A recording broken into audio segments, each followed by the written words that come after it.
Okay, I have this tool that has helped me pay off more than $20,000 in debt this year alone, and I want to give it to you for free. I am someone that loves talking about personal finance and also enjoys traveling. And in this year, I set myself the goals to pay off 60% of my debt, increase my savings goals or my saving bucket, and also increase my net worth. I've used this tool to help me track all of these three different goals and also allow myself to enjoy traveling. If you've been here in this channel before, you have noticed that throughout the year I have been going to different places.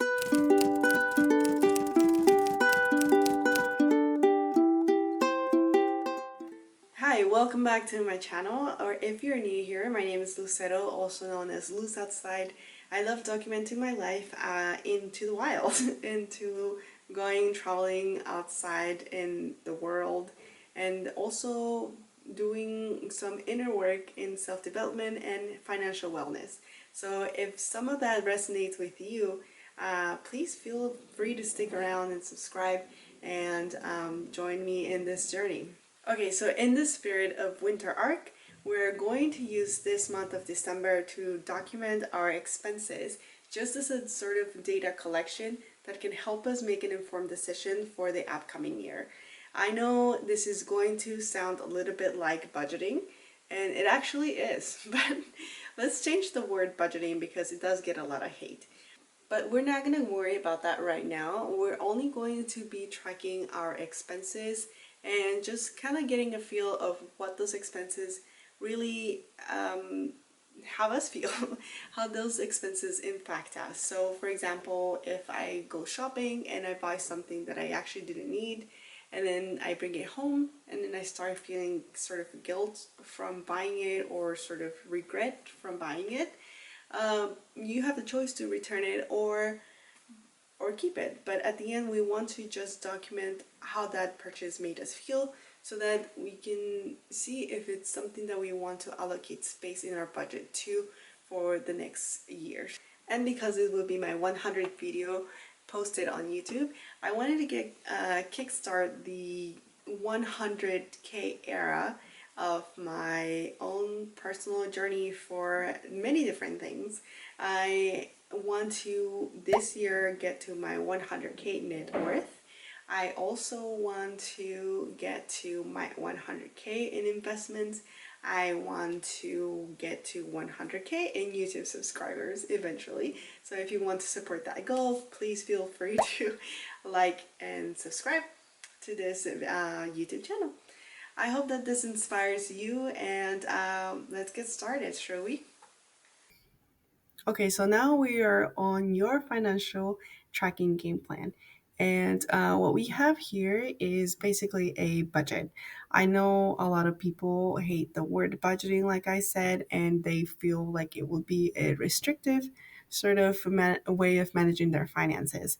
And I just want to remind you this is your very own personal plan. So you can make it as restrictive or as loose as you want it to be. It's really up to you.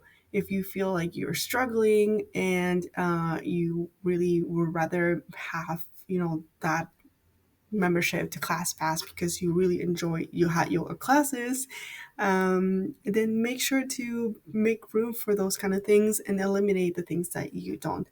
Again, a budget doesn't have to be restrictive, it really has to fit you. And this is just a way to recognize where your priorities are. And so please don't click away from the video because you're hearing budgeting. This is called a spending plan. And yeah, let's look at it from a different perspective. So, with that said, we have the first step as our spending plan for each month. And I have it started here in November. My intention was to release this video earlier in November, but here we are. Feel free to ignore this column, but we can get started in December if you want.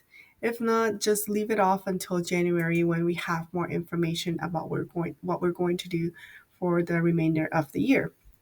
and you have it going all the way until the end of 2025.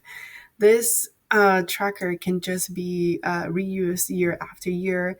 Again, if I have any new updates or improvements, I will make sure to make another video with this. But what we basically have here is our fixed expenses. So I have the basic things that are usually on someone's fixed expenses. So that'll be rent or mortgage if you own a house, um, gas bill, student loans, some random stuff like this is the video editing tool that I use. Other things such as car insurance, other bills that you may have to pay if you support family and so on, Spotify, stuff like that, class pass, like I was mentioning. This is not necessarily my own personal budget, but it's sort of in that realm of things. What does that quote say? Um, the real, I'll insert it here when I remember. And then you have your non so your variable expenses. Just to get back to the fixed expenses, I have created here an extra tab just to make sure I know the exact date on when that payment needs to go out. And so that's what this column is. So the rent is paid off on the first of the month, the gas gets paid off on the first of the month, and so on. So that's what these numbers mean. Then we have what the description of that payment is, the amount of to pay for that. Excuse me. And then the account that this will be coming from. Again, don't worry about it too much. This is for you to fill in as you go. For me, for example, I have multiple bank accounts that I use for different purposes. So I would have, for example, all of my rent go to one of my high yield savings account. Um, all of my money that is allocated for rent goes into my high yield savings account so that while it's waiting for the month to come, it's gaining some sort of interest. So that's how I know how much money I need to have in that account to be able to cover for that bill. And I have other accounts. So, like for example, this Canva, I recently opened a business type of checking account where that money needs to be paid off from that business account, and different things like that. So that's what this column is for. The other ones are just the months in the year. So back to the variable expenses, I have the very basic things that are variable for me. Some of it may be extra. So let's see. The first one is food, gas. Those are the very basic expenses that are sort of variable. So in this example, I'm allocating $200.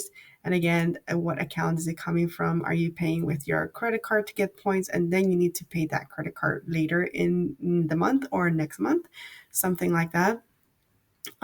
Your gas, so like fuel or transportation.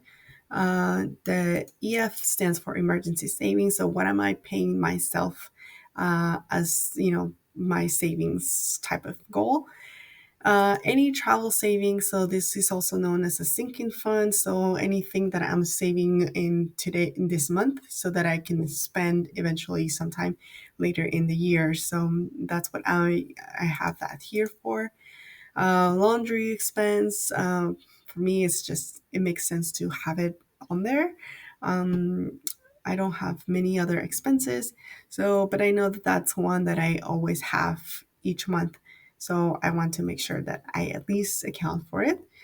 For other needs, this one could be anything that was not expected that I just know that I needed. Or it could be an example of that for me. Okay, like toilet paper. I don't buy toilet paper every month. So whenever I do need to, I know that I have some money allocated for things that are needed, like soap, detergent, anything else that is actually a need that I need to account some money for. So I'll make sure to allocate the money for that. And other no needs are things like, well, I felt like buying myself a sweater. And so that will fall under no needs because I didn't actually need an extra sweater. or things like that. As you go through your tracking progress, you would see that maybe every month you are spending some money on clothing. And then you might want to open up a new category here in this line. So, like just by inserting a row above, and then you want to call that clothing, clothes, and then you want to allocate yourself maybe $50, depending again on how what the average of each month is. Don't think about it too hard at this moment. Right now, I'm just making an introduction of how you can play around with this tracker. But yeah, let's put that in there just to fill in the blank. Uh, but you could have other no needs that don't have a monthly reoccurrence. So that could be maybe you bought yourself some flowers, and this is not a monthly reoccurrence. It's just you went to the store and you felt like those flowers were beautiful, and you spent like $15 on it. So you want to make sure that you have some money allocated for those little extra expenses. Hopefully, it's not more than the other needs expenses, but sometimes it is because we can get a little bit carried away with what we like or want. But yeah, that's what this other no needs category is. Disposable, that would be money that's spelled wrong, I think. Disposable. Disposable, it's money, obviously, that is up to you to use it however you want. So again, that could fall under the clothing, or it could fall under maybe coffee once a week at a really nice coffee shop, something like that. Uh, Again, this is going to come from the information that you gather within this month and as you go throughout the year. Eating out, if you value eating out, you might have a bigger category for yourself here. So that's just one that has been sticking out for me, or like has become a recurrent expense every month. So every month I spend some sort of money eating out, either lunch or with friends and stuff like that. And so I want to be prepared to make that purchase or not struggle if I have to. Gifts, that's also one of my categories because every month there is some person that is, birthdays, or you just feel like giving a gift, or this could be donation as well. So you want to make sure that you also account for that so that doesn't, leave you with, well, I guess not no money, but sometimes when you have a lot of people that you are expected, not expected, let's say you have a lot of family and there's a lot of birthdays, and sometimes you feel like you're struggling with your bills and stuff like that, and you feel like, oh, now I have to get a gift. You hopefully don't have to give a gift out of obligation, and maybe sometimes you'd really want to give a gift, but you don't have the money to. And it doesn't have to be monetary, but if you do want to spend some money on that special one, you want to have that money allocated so that stress is left out of the equation. So what this category is from. Again, feel free to update any of these categories that suit you better. This is just an example. Any additional savings, work expenses, I do often have to do some work expenses, so I make sure that I put that money in there just so that I know how much to pay. Again, this is not applicable to everyone, and other travel expenses. So that's just the way that I have set it up for my variable expenses. Um, Again, then the next section is going to be a income one. For example, your monthly income. And this is not my income, but this is just an example. If you have two jobs, maybe, or a side hustle, you can put in your second income here. Any interest that you're making from the money that you have in a high yield savings account, you can put it in there, or any other extra cash that is coming in. Maybe you bought dinner for everyone, but it's a split check, so everybody has to put in the money. I just like to account it as a separate bucket that I'm getting in, and I allocate it in right in there. So then this section right here is sort of kind of not for touching because it's a lot of like summation and taking off information that would help build this chart right here.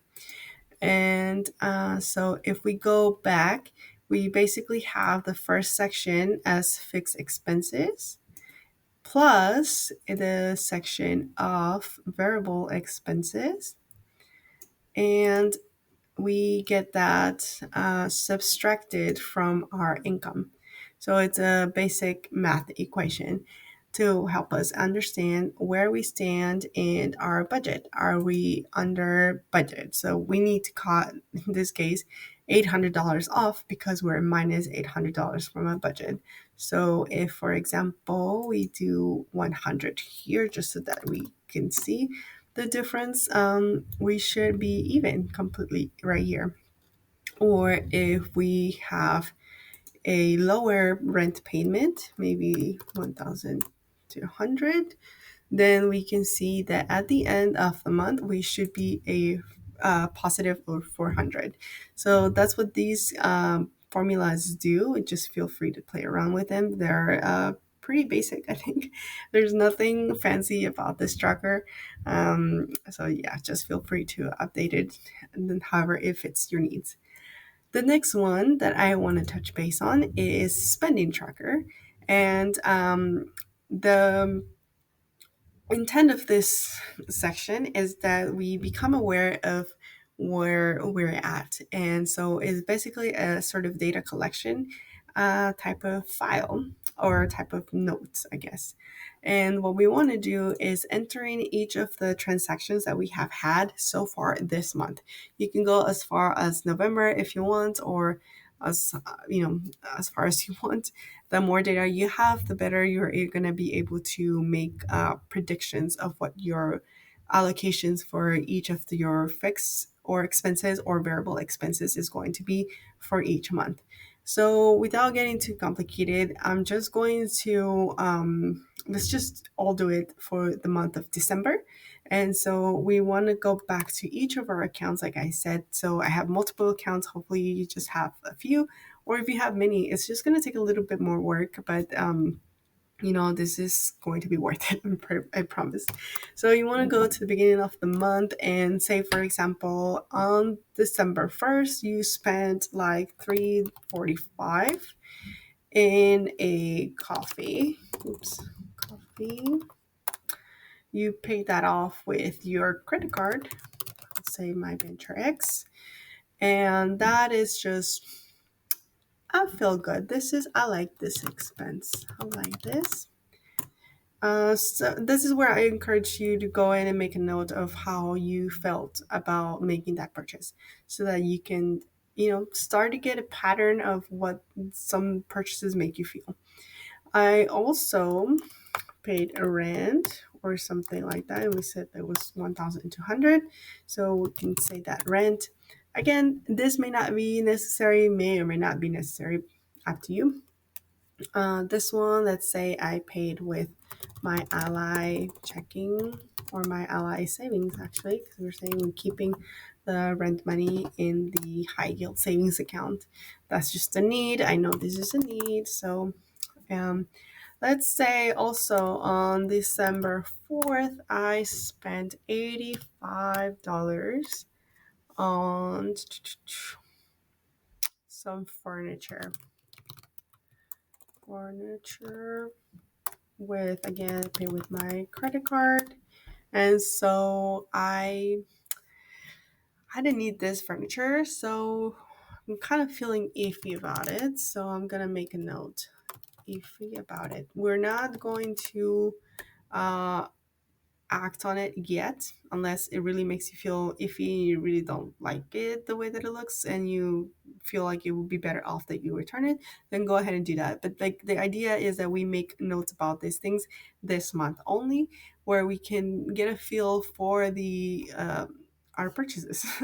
So I encourage you to spend 10 minutes going over your bank statements or your recent transactions this month, and fill in the blanks here. So you go basically recording the date of the transaction, the amount of the transaction, a category if there's already one defined from the example or one that you already defined for yourself, which card you use to make a payment with, and then the notes. This one here I like to record because, like I said, I use multiple different accounts. And for example, this one that is a credit card, I know that I need to come back and pay that off with a checking account, for example. So what I like to do lately is actually mark an X so that I know that this one I haven't paid off, and so that I need to still go back and do that transaction. This one I already paid off, for example, because there's no X in it. Just random little things that may be helpful for you. So this is what our goal for this week is going to be. For the next week, I want to come back and touch base on our charts. This is going to be basically our dashboard. And so we can continue to look at the other tabs here, but without trying to make this video too long, I just wanted to basically do a quick introduction of what this file looks like. So we have our spending plan and we have our tracker. Please don't um, click away. I promise. Like, I know it's a little bit tedious, and it's gonna take some work, and nothing that is worth having is going to be easy. I feel like. I think that if you put in the work into this, you can achieve any goal that you propose yourself to do.